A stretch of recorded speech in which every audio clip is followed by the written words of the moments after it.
सर्वोऽहं जिनवरवसे जयतीर्थं देवेन्द्रवृन्दवन्दं वन्दे तं सर्वदा शिरसा वन्दे तं सर्वदा शिरसा। बोलिए अहिंसा परमो धर्म की जय। आचार्य नेमिचंद महाराज की जय। आचार्य गुरुदेव भगवान श्री विद्यासागर जी महाराज की जय। आचार्य श्री समय सागर जी महाराज की जय।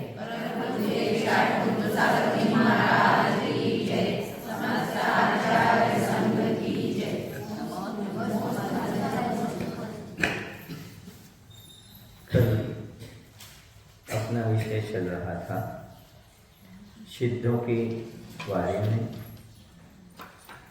अब जो आत्मा होती है, आत्मा 3 प्रकार की है, आत्मा और परमात्मा, बहिरात्मा, अंतरात्मा। ये बहुत सारे शब्द आपने सुने होंगे। आत्मा वो है जो चतुर्गति में भ्रमण करती है और परमात्मा वो है जो चतुर्गति के भ्रमण से ऊपर उठ चुकी है। आत्मा के 3 भेद मिलते हैं, एक बहिरात्मा, दूसरा अंतरात्मा और तीसरा परमात्मा।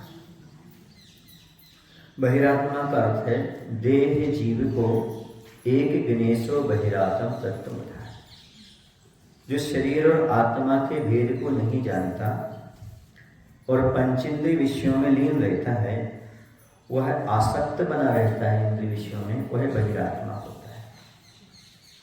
वह शरीर को ही आत्मा मान करके चलता है। यावत् जीवत् सुखम जीवित प्रणम कृत्वा घृतम विविध भस्मी भूतस्य देहस्य पुनरागमन होता है। चारवाक का ऐसा मत है, जैन के अलावा और सारे मत हैं, तो उसमें एक चारवाक मत भी है। उसका कहना है जब तक जियो सुख से जियो, ऋण लेकर भी तुप्पा घी पियो, क्योंकि इस शरीर के नष्ट हो जाने पर पुनः जन्म नहीं होता। अर्थात वह आत्मा शरीर कोई भेद नहीं समझता, वह इस शरीर को ही आत्मा मान करके चलता है। बहिरात्मा की ऐसी दशा है। दूसरा आता है अंतरात्मा, जो शरीर आदि से भिन्न निज शुद्ध आत्मा को ही आत्मा मानता है, उसे अंतरात्मा कहते हैं। वह शरीर को पृथक मानता है इस जीव से और श्रद्धांजलि रखता है, वह अंतरात्मा होता है। तीसरा होता है परमात्मा, जो कर्म बल से रहित परम पद में स्थित है, वह आत्मा परमात्मा कहलाता है। अब परमात्मा के 2 भेद रहते हैं, सकल परमात्मा और निकल परमात्मा। जो कल मानवता शरीर सहित है, वो सकल परमात्मा है, अर्थात अनंत परमेष्टि, और निकल परमात्मा ने शरीर से रहित, ऐसे सिद्ध परमेष्टि।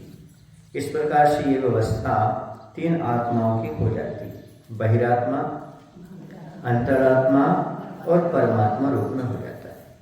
जो बहिरात्मा होता है उसका गुणस्थान पहले से तीसरा बताया। पहला गुणस्थान है, दूसरा गुणस्थान है और तीसरा गुणस्थान। ऐसे तारतम्य रूप से उनके भाव न्यून अधिक होते हैं। मुख्यता पहले गुणस्थान की रहती है, बाकी इनमें तारतम्यता बनी रहती है। ऐसे मिथ्या शासन और मिश्र 3 गुणस्थान बहिरात्मा के होता है। अंतरात्मा जो होता है उसके 3 भेद कहे, जघन्य से, मध्यम से और उत्कृष्ट से। चौथे गुणस्थान में जो आत्मा रहता है तो वह जघन्य अंतरात्मा कहलाता है। और जो 5वें से लेकर के 12वें स्थान तक की व्यवस्था होती है, कहाँ तक होती है? 12वें स्थान तक की व्यवस्था होती है। यहाँ पर एक आत्मा होती है, वो उत्कृष्ट आत्मा होती है, यानी 12वें स्थान में जो होती है वह उत्कृष्ट अंतरात्मा होती है। और जो 5वें से लेकर के, या ये लिए अपन 4थे से लेकर के आगे जो स्थान है 12वें तक, उसके पहले तक, वह मध्यम अंतरात्मा कहलाती है। 4थे स्थान में जघन्य, 4थे से ऊपर, 12वें के भीतर तक मध्यम, और 12वें में उत्कृष्ट अंतरात्मा होती है। ऐसे भेद आचार्य ने कहे। ये 3 प्रकार की आत्मा इस प्रकार से हो जाती है। समझ गए आप लोग। इसे बहिरात्मा कैसा है? बहिरात्मा छोड़ने योग्य है, अंतरात्मा उपादेय है, और परमात्मा तो परम उपादेय, उसे तो प्राप्ति करना है, वह तो हमारा साध्य है, वो तो हमारा लक्ष्य ही है। इसलिए बहिरात्मता हे जान, इसे हे जान के त्याग दो, अंतरात्म मुझे अंतरात्मा बनो और परमात्मा को लक्ष्य बनाओ, अर्थात परमात्मा को प्राप्त करो। अब आता है अजीव द्रव्यों के नाम, और उसमें मूर्तिक अमूर्तिकपना कैसे होता है। गाथा नंबर 15। अजीवो पुण्यो पुग्गल धम्मो अधम्मो आयासम् कालो पुग्गल मुक्तो रोवाली गुरो मुक्ति से साधु।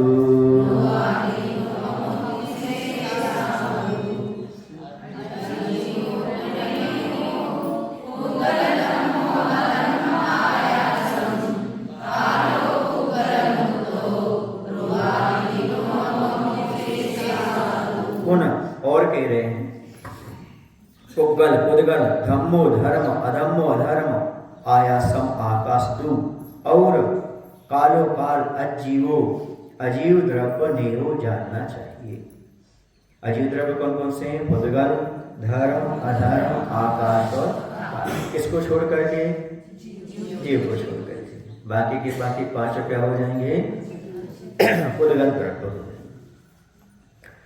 और आगे कहते हैं रूप आदि गुणों, उनमें रूप आदि रूप, रस, गंध और स्पर्श, ये 4 गुण जिसमें पाए जाते हैं। पुक्कल पुद्गल द्रव्य मुत्तो मूर्तिक अर्थी हैं। तो शेषा शेष 4 द्रव्य अमूर्ति अमूर्तिक नेया जानना चाहिए।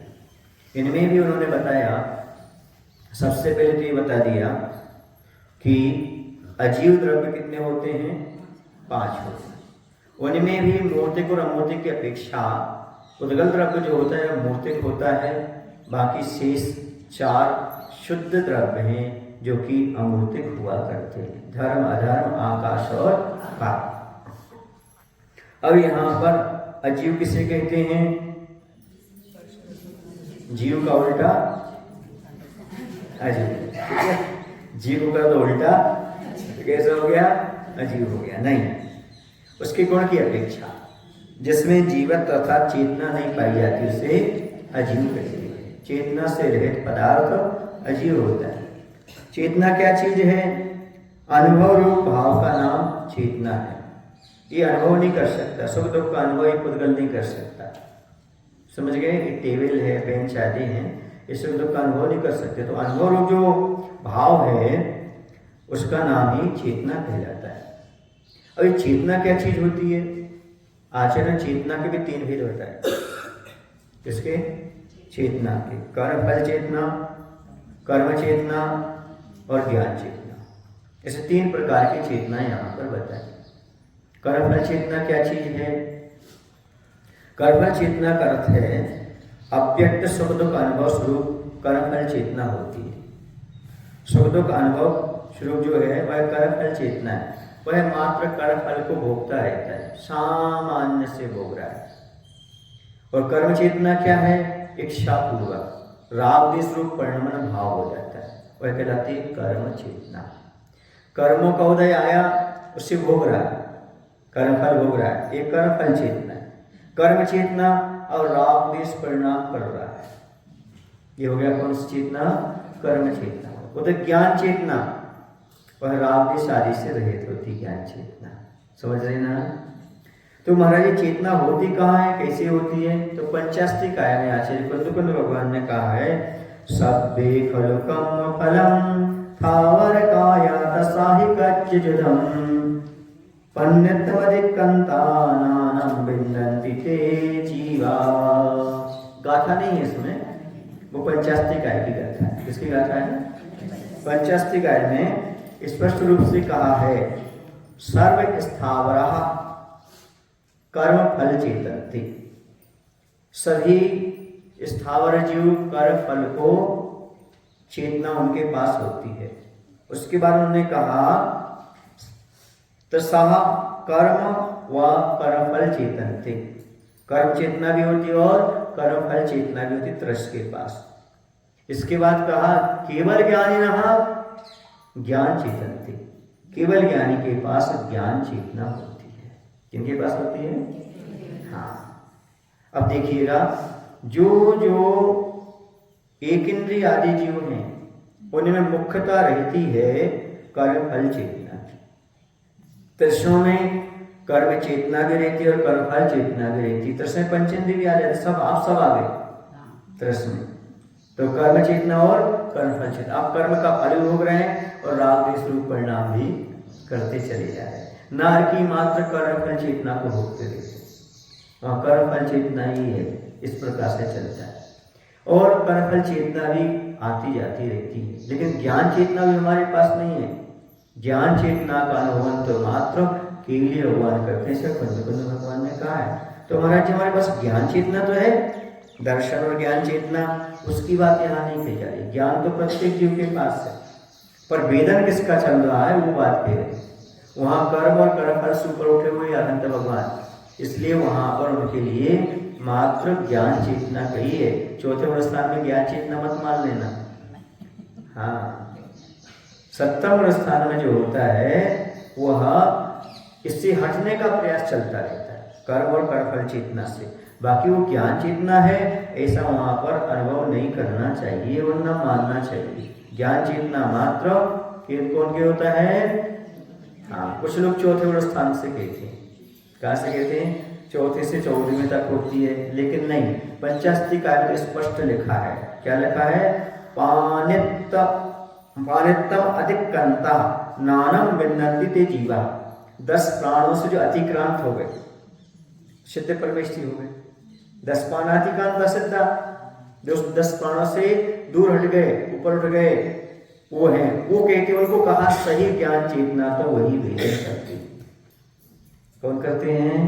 क्योंकि अभी अपने पास कर्म है, कर्म फल है, उनका भेदन हम कर रहे हैं। अभी हमारे पास स्पष्ट रूप से ज्ञान चेतना है ही नहीं, इसलिए उन्होंने स्पष्ट कहा केवल ज्ञानिनः, क्या कहा? ज्ञान चेतन थे, वही शुद्ध ज्ञान चेतना का अनुभव करते हैं। कुछ लोगों की मान्यता है कि चौथे स्थान से लेकर के 14वें स्थान तक जीवों में और सिद्धों में ज्ञान चेतना पाई जाती है। यदि ऐसी अपेक्षा लेंगे तो एक इंद्रिय में भी तुम्हारे मिथ्या दृष्टि को ज्ञान तो उसके पास भी है, बस सम्यक्त होने से क्या ज्ञान चेतना हो जाती है? ऐसा पंचास्ति काव्य में नहीं खोला गया। समझ में आ रहा है आपके लिए? उन्होंने मात्र केवल भगवान को ही ज्ञान चेतना मानी। अब अजीव द्रव्य किसे कहते हैं? अजीव द्रव्य इन्होंने बता दिया, जो चेतना से रहित हो अजीव द्रव्य। अजीव द्रव्य के कितने भेद होते हैं? पुद्गल, धर्म, अधर्म, आकाशता। पुद्गल किसे कहते हैं? जिसमें पूर्ण गलन स्वभाव से पुद्गल कहते हैं, जिसमें चलता रहता है 24 घंटे, गलन सड़ने की क्रिया चलती रहती है। या यूं कह सकते हैं जिसमें 4 गुण पाए जाएं उसे पुद्गल कहते हैं। स्पर्श, रस, गंध और वर्ण, ये 4 गुण जिसमें पाए जाए। कोई पदार्थ होगा उसमें रस होगा, स्पर्श होगा, गंध होगी, वर्ण होगी। ये जैसे इसका कुछ ना कुछ रस होगा, है ना, स्वाद, मुख में रखो तब मालूम पड़ेगा। गंध होगी, है ना, इसके बाद स्पर्श है और वर्ण है आपके सामने। तो 4 गुण वाला क्या होगा? पुद्गल कहलाता है। पुद्गल द्रव्य कितने प्रकार के होते हैं? मुख्य रूप से 2 प्रकार के बताए पुद्गल द्रव्य, परमाणु रूप में, अणु रूप में और स्कंध रूप में। अण्वा स्कंधाश्च, तत्वसूत्र में पढ़ा आप लोगों ने 5वें अध्याय में।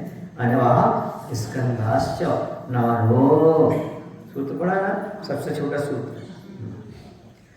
तो पुद्गल द्रव्य के 2 प्रकार हो गए। एक हो गया परमाणु या अणु। पुद्गल द्रव्य के अंतिम छोटे से छोटे भाग को परमाणु कहते हैं, अविभाज्य, और उसका दूसरा भाग नहीं हो सकता, वह अणु कह लो या परमाणु कह लो। तो स्कंद, जिसमें परमाणु में परस्पर बंध कर लिया, वो स्कंद कहलाते। 2 से अधिक यहाँ पर परमाणु हो जाए, 2 या 2 से अधिक, वो स्कंद कहलाता है। कितने परमाणु हो जाए? 2 या दो से अधिक, वह कहलाएगा स्कंद, और जब तक एक है वो क्या कहलाएगा? अंड। ठीक है ना? ऐसा। अब मूर्ति किससे कहते हैं? जिसमें ये चार चीजें पाई जाए, स्पर्श, रस, गंध, वर्ण, ये गुण चार पा जाए, उसी का नाम उद्गल, उसी का नाम मूर्तिक है। समझ गए ना?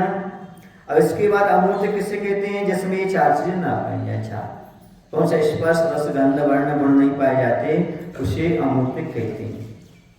अब मूर्तिक द्रव्य और अमूर्तिक द्रव्य कौन सा है? तो पुद्गल द्रव्य तो हो गया मूर्तिक। कौन सा? पुद्गल द्रव्य मूर्तिक हो गया। और शेष जीव, धर्म, अधर्म, आकाश और काल, ये पांच क्या हो गए? अमूर्तिक हो गए। ठीक है ना? जीव कथंचित मूर्तिक भी और अमूर्तिक भी है, लेकिन यहाँ पर प्रकरण अमूर्तिक का ले रहे हैं अभी, तो अमूर्तिक का ले रहे, तो अमूर्तिक में कौन कौन आ जाएंगे? जीव, धर्म, अधर्म, आकाश और काल, और मूर्तिक में पुद्गल द्रव्य आ जाएगा। ठीक है ना? लेकिन जीव एकांत से अमूर्तिक है ऐसा नहीं, क्योंकि कर्मबंध से तो होने से उसे मूर्तिक भी संसार अवस्था में स्वीकार किया गया है।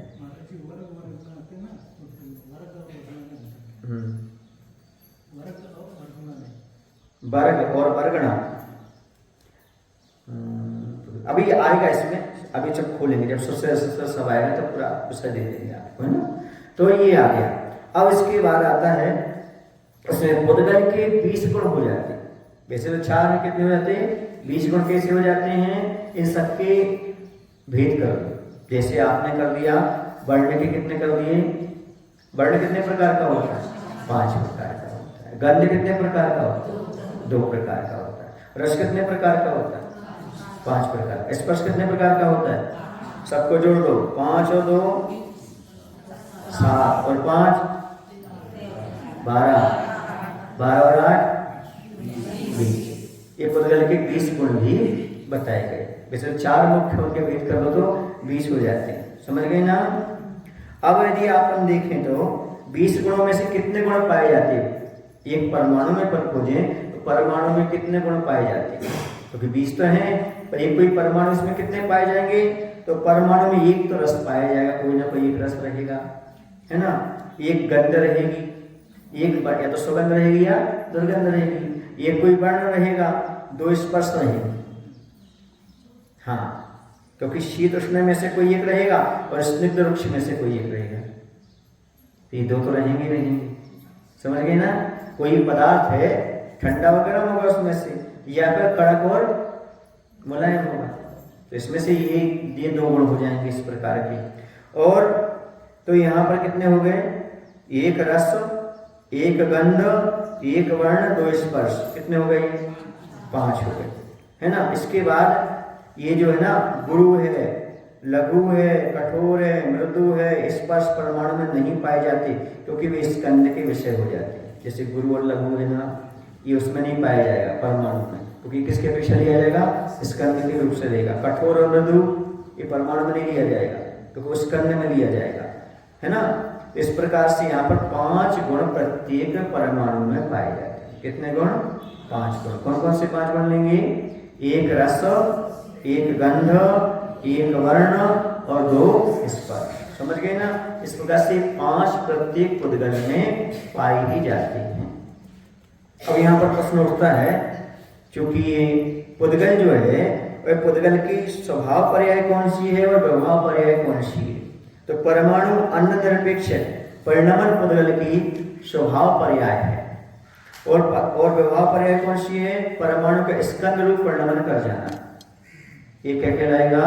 पुद्गल की व्यवहार पर्याय कहलाएगा। वो स्वयं में है जब तक परमाणु, वो क्या कहलाएगा? स्वभाव पर्याय। और ये कहलाएगा व्यवहार, जब वह किस रूप परिणमन कर गया? स्कंद रूप परिणमन कर गया। समझ गए आप लोग की नहीं? तो अभी गुण की बात कही अपन ने, 4 गुण होते हैं। तो गुण क्या चीज है?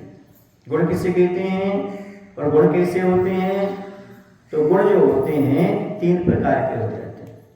एक साधारण गुण होता है, एक असाधारण गुण होता है, एक साधारण और असाधारण गुण होता है। तो कैसे होते हैं? तो साधारण गुण किसे कहते हैं? जो गुण सब द्रव्यों में पाए जाए उन्हें साधारण गुण कहते हैं। समझ गए? जैसे एक बार ने बताया, क्या बताया? जैसे बताया कि ये जो अमूर्तिक होते हैं तो बहुत सारों में होता है, ठीक है ना। तो ये हो जाएगा आपका साधारण। अब साधारण गुण कैसे हैं, जैसे अपन जाने तो तुम्हारी साधारण गुण क्या बोलेंगे अपन, सामान्य गुण बोलते, विशेष गुण भी बोलते हैं आप लोग कहीं कहीं। तो जैसे अस्तित्व है, वस्तुत्व है, प्रमेयत्व है, द्रव्यत्व है, आमूलवत्व है, प्रदेशत्व है, ये 6 जो गुण होते हैं वह क्या कहलाते हैं, साधारण गुण कहलाते हैं। प्रत्येक वस्तु अस्तित्ववान होगी, वस्तुत्व होगा, द्रव्यत्व होगा, प्रमेयत्व होगा, उसे जनाने की क्षमता होगी, अमूलवत्व होगा, प्रदेशत्व होगा। ये कहलाते कौन से गुण, साधारण गुण कहलाते हैं। प्रत्येक द्रव्य में जो होते हैं। अस्तित्व गुण किसे कहते हैं, जिस वस्तु का जो स्वभाव है उस स्वभाव से च्युत नहीं होना ही अस्तित्व है। जिसका जो स्वभाव है उससे क्या नहीं होना, च्युत नहीं होना, सो यही उसका क्या होता है, अस्तित्व कहलाता है। वस्तुत्व गुण क्या है, सामान्य विशेषात्मक वस्तु होती है, उस वस्तु का जो भाव है उसे वस्तुत्व कहते हैं। यानी जिस गुण के प्रताप से द्रव्य अपने स्वरूप में सत है और पर स्वरूप से असत है, उसे हम वस्तुत्व गुण कहते हैं। स्वयं की अपेक्षा तो है, पर की अपेक्षा वह नहीं है, ऐसा ही वस्तुत्व गुण कहलाता है। अब ना द्रव्यत्व गुण, द्रव्यत्व गुण समझते हैं, जिस गुण के प्रताप से द्रव्य निरंतर परिणमन करता है। क्या कर रहा है, प्रत्येक द्रव्य में क्या हो रहा है, परिणमनशील है, प्रत्येक द्रव्य चल रहा है, उसे द्रव्यत्व गुण कहते हैं। प्रमेयत्व, जिस कारण द्रव्य ज्ञान के द्वारा जाना जाए, जो उसका गुण है उसके कारण हमारा ज्ञान जान रहा है या ज्ञान का विषय होता है, वह प्रमेयत्व कहलाता है। समझ गई ना, उसमें जलाने की क्षमता है, तब तो उस पदार्थ को जान पर ही कौन सा पदार्थ है। अगुरुलकत्व, जिस गुण के प्रताप से द्रव्य अपने स्वरूप में परिणमन करे पर स्वरूप में परिणमन ना करे, अथवा द्रव्य के अनंत गुण बिखर कर अलग अलग ना हो में, उसको अगुरुलकत्व गुण कहते हैं। अपने आप में परिणमन करता रहता है, उसके परमाणु बिखरते नहीं है, ये किसका कौन सा गुण है, अगुरुलकत्व गुण कहलाता है। अवतत्प्रदेश सत्व, जिस गुण के कारण द्रव्य का कोई ना कोई आकार बना हो उससे प्रदेशत्व कहते हैं। समझ गए ना, ये प्रदेशत्व गुण कहलाता है। ये कौन से गुण हो गए, साधारण गुण आपके सामने रखे। अब इसके बाद आते हैं असाधारण गुण। जो गुण किसी विशेष द्रव्य में पाए जाएं उन्हें असाधारण गुण कहते हैं। सब में ना पाए जाएं, ये तो जो थे यहाँ 6 सब में पाए जाएंगे, लेकिन जो होते हैं वो असाधारण गुण होते हैं, वो सब में नहीं पाए जाते। जैसे कि जीव में ज्ञान, दर्शन, सुख, वीर, ये साधारण गुण है, क्योंकि जीव को छोड़ करके बाकी के द्रव्यों में ये नहीं पाए जाएंगे। ज्ञान है, दर्शन है, सुख है, वीर है, ये किस में पाए जाएंगे, मात्र बोलो ना है, जीव में। ना ये पुद्गल में आने वाले हैं, ना धर्म में, ना अधर्म में, किसी द्रव्य में नहीं आने वाले, इसलिए क्या करेंगे, असाधारण गुण। ठीक है ना। जैसे पुद्गल में देख लो, असाधारण गुण कौन से होंगे, रूप, रस, गंध, स्पर्श, उसी में पाए जाएंगे। आकाश का देख लो, आवाहन, आकाश के अलावा कोई दूसरा द्रव्य आवाहन दे नहीं सकता। धर्म का गमन हेतुत्व, अधर्म का स्थिति हेतुत्व और काल द्रव्य का वर्तना हेतुत्व, ये सबका अपना अपना है, इसमें दूसरे का पास नहीं पाया जाए, उसी के पास पाया जाए, वो कहलाएगा असाधारण गुण। फिर आता है असाधारण साधारण। पहले था कौन सा, साधारण, जो सभी में पाया जाता था। अब आ रहा कौन सा, असाधारण, जो मात्र एक पर्टिकुलर में पाया जाए, सब में नहीं पाया जाए। अब आता है असाधारण साधारण, जो गुण लक्ष्य द्रव्य में हो तथा अन्य द्रव्य में भी हो। जिस द्रव्य को हम विवक्षा में ले रहे हैं उसमें भी और अन्य में भी हो, अन्य द्रव्य में, वह असाधारण साधारण गुण कहते हैं। जैसे जीव का अमूर्तत्व गुण, जीव अमूर्त है, लेकिन इसके साथ साथ धर्म, अधर्म, आकाश, काल भी कैसे हैं, अमूर्त ही हैं। समझ गए ना। ये कहलाएगा कौन सा, असाधारण साधारण गुण। पहला कौन सा था, साधारण गुण। दूसरा था साधारण गुण कौन सा, जो सभी में पाए जाए, वो साधारण थे। असाधारण, जो एक द्रव्य लक्ष्य द्रव्य को छोड़कर अन्य में ना पाए जाए। और असाधारण साधारण, जो उसमें भी पाए जाए, उस द्रव्य में और अन्य द्रव्यों में भी पाए जाए। ठीक है ना। इस प्रकार से ये आ गए। ये क्या हो गए, ये गुण हो गए। क्या हो गए, ये चीजें गुण हो गए। अब प्रश्न यहां पर उठता है, गुण के प्रदेश होते हैं क्या? प्रदेश पढ़ क्या है ना, प्रदेश किसे कहते हैं? आकाश का जितना स्पेस घेरे उसका नाम क्या है? प्रदेश है। अब जो प्रदेश है क्या गुण के होते हैं? नहीं, प्रदेश किसके होते हैं? द्रव्य के होते हैं, गुण के नहीं होते। ज्ञान गुण है, इनके प्रदेश नहीं होती। जब वो प्रदेश हो जाएंगे तो फिर वो क्या हो जाएगा? गुणी बन जाएगा। गुणी नहीं होता, सुने ना, गुण का एक दुर्गुण है, वो गुणी नहीं होता।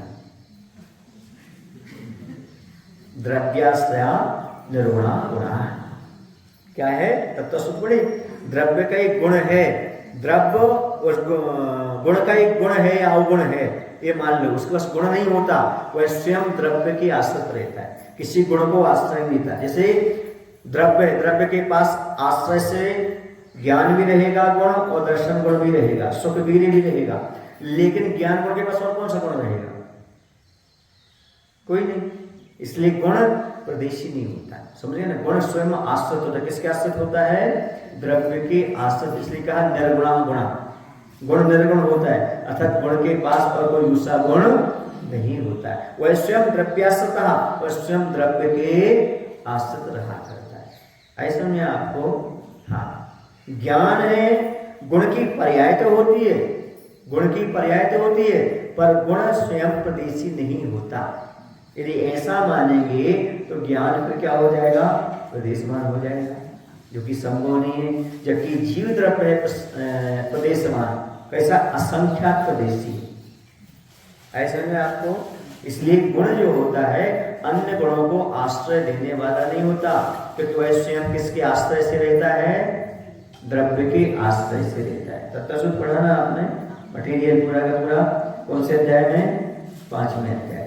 द्रव्याश्रता गुणा निर्गुण, वह द्रव्य के आश्रित रहने वाला है, अन्य गुणों को वह आश्रय देने वाला नहीं है। अब उद्गत द्रव्य की विभाव व्यंजन पर्याय इसमें पढ़ते हैं, इसमें आपका विषय खोलेंगे, ठीक है। सद्दो बंदो सुहिमो स्थूलो संठान भेदतम छाया उज्जोजादादो सहिया पुग्गलदब्बस्य पज्जाया।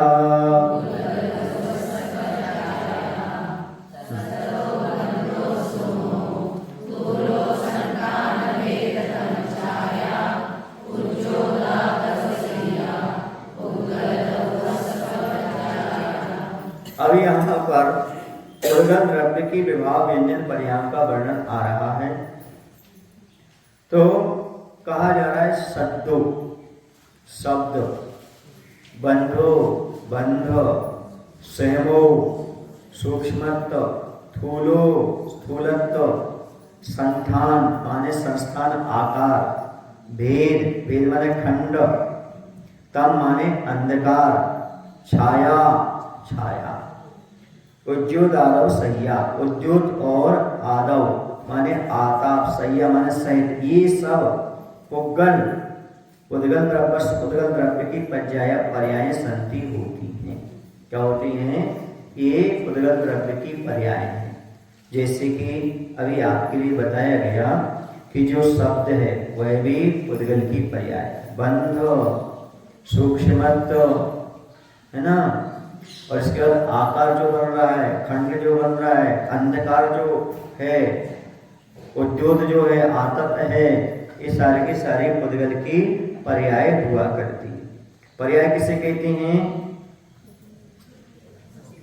द्रव्य विकार पर्याय, द्रव्य विकार पर्याय, द्रव्य के विकार को पर्याय, द्रव्य में जो विकार आ जाता है उसको पर्याय कहते हैं, या गुणों की अवस्था या परिवर्तन को भी पर्याय कहते हैं, या जो परिणमनशील हो उसका नाम पर्याय है, जो हमेशा परिवर्तित होती रहे उसका नाम पर्याय है। आप भी कौन सी पर्याय में हैं? मनुष्य पर्याय में है। व्यंजन पर्याय के अर्थ पर्याय, सूक्ष्म पर्याय कौन सी होती है?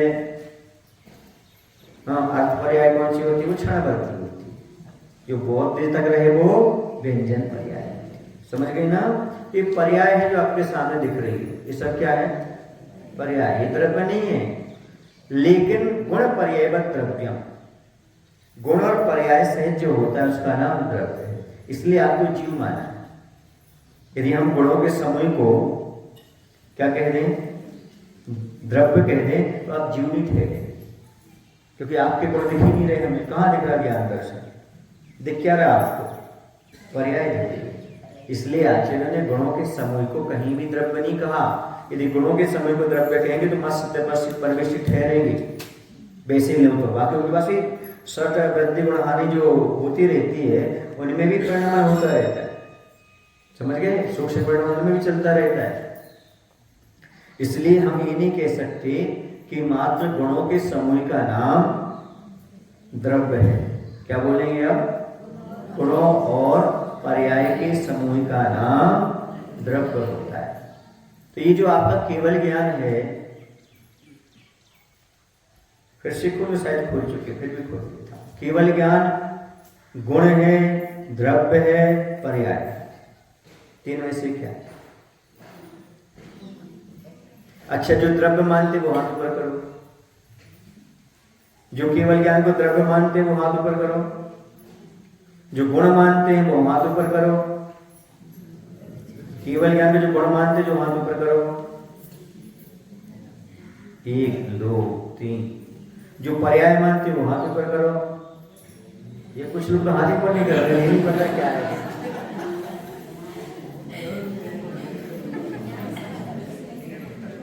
केवल ज्ञान है क्या चीज? अच्छा, गुण कितने मानते हैं? हाथ ऊपर करो। गुण कितने लोग मानते हैं? गुण है वो हाथ ऊपर करो ना। ये गुण मानते हो, कुछ भी नहीं मानते, पर्याय भी नहीं मानते, ना गुण मानते ना पर्याय मानते, तो है क्या चीज फिर? रोकी हो गया। हमें बताओ, हम जो पूछे वो हमें ज्यादा नहीं, हम पढ़े लिखे नहीं, हम जो पूछे वो बताओ, द्रव्य है, गुण है या पर्याय? द्रव्य तो हो नहीं सकता, ये पक्का है। अब बताओ, गुण है कि पर्याय है? कोई कह रहा गुण है, कोई कह रहा पर्याय है। तो सुन लो, गुण नहीं, ज्ञान गुण की पर्याय है। क्या है? ज्ञान गुण की पर्याय है। मति, सुध, अवधि, मन, पर्याय, और ये क्या है? ज्ञान गुण की पर्याय है। केवल ज्ञान भी क्या चीज है? जैसे मति ज्ञान एक पर्याय है, वैसे शुद्ध ज्ञान एक पर्याय है, अवधि ज्ञान एक पर्याय है, मन पर एक पर्याय, इसी प्रकार से ज्ञान गुण की केवल ज्ञान भी पर्याय है। समझ में आया आपको? यदि वह गुण होता तो द्रव्य में हमेशा होना था, निगोदिया के पास भी होना था केवल ज्ञान। समझ में आ रहा ना? अभव्य के पास भी होना था केवल ज्ञान। नहीं, वो पर्याय बाद में उत्पन्न होती है। समझ गए? ये बात अलग है, व्यंजन पर्याय शाश्वत रहेगी एक बार होने के बाद, लेकिन प्रकट हुई है। क्योंकि गुण की परिभाषा क्या बताई थी हमने? बताओ पहले। गुण की परिभाषा हमने ये बताई थी, जो सर्वकालिक और सर्वव्यापक हो। द्रव्य के अंदर जो सर्वकालिक और सर्वव्यापक हो, जो हमेशा बना रहे और पूरे हिस्से में बना रहे। किसी भी पर्याय में चला जाए वो उस पर्याय में बना रहेगा वो। तो अभी आपको केवल ज्ञान है क्या? नहीं है। केवल ज्ञान तो प्रकट होता है। ज्ञान तो आपके पास है, तो ज्ञान तो गुण हो गया, लेकिन जो अकाल प्रकट होगी वो क्या हो गई? पर्याय। ध्यान है ना? हाँ, प्रवचन सार में यही कहा, केवली भगवान के पास जो केवल ज्ञान है वही व्यवहार से ही है। किससे है? केवल ज्ञानी जो सब कुछ देख रहे जान रहे, व्यवहार से देख रहे जान रहे हैं।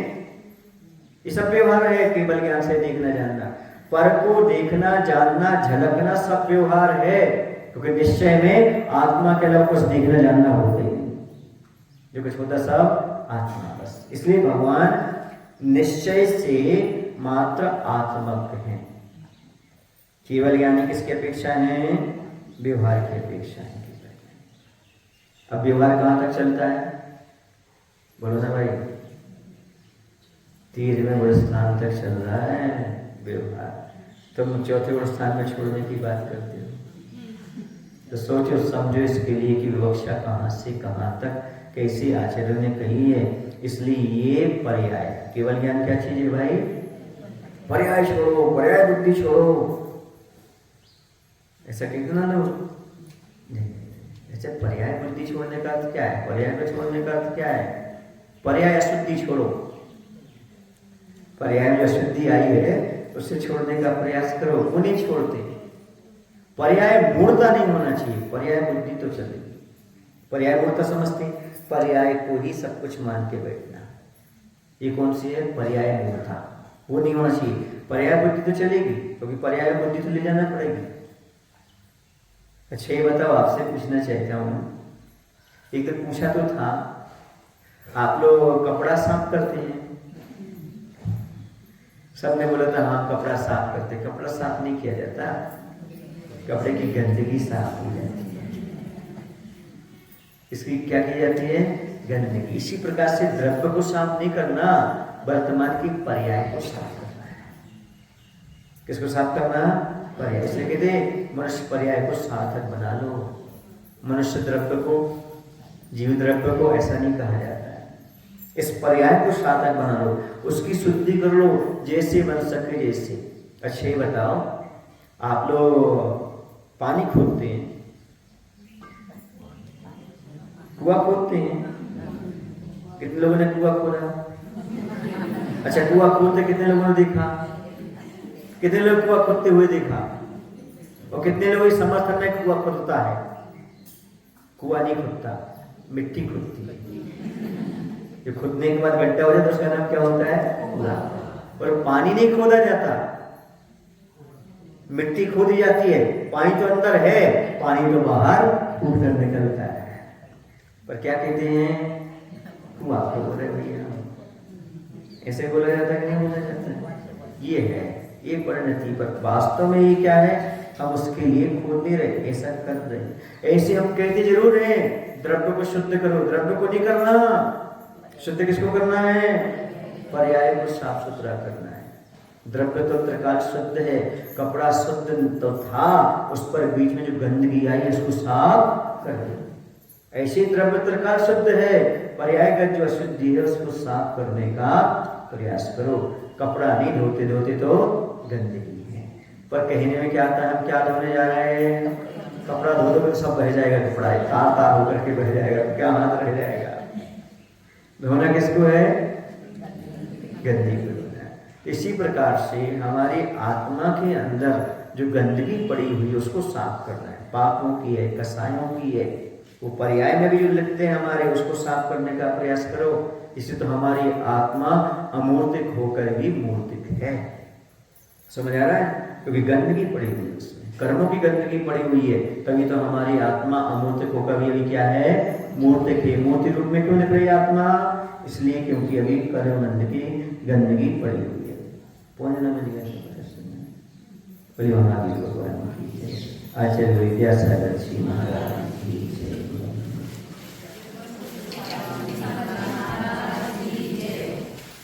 बोधि समाधि परिणाम शुद्धि स्वात्मोपलब्धि शिव सौख्य सिद्धि चिंतामणि चिंतित वस्तुदाने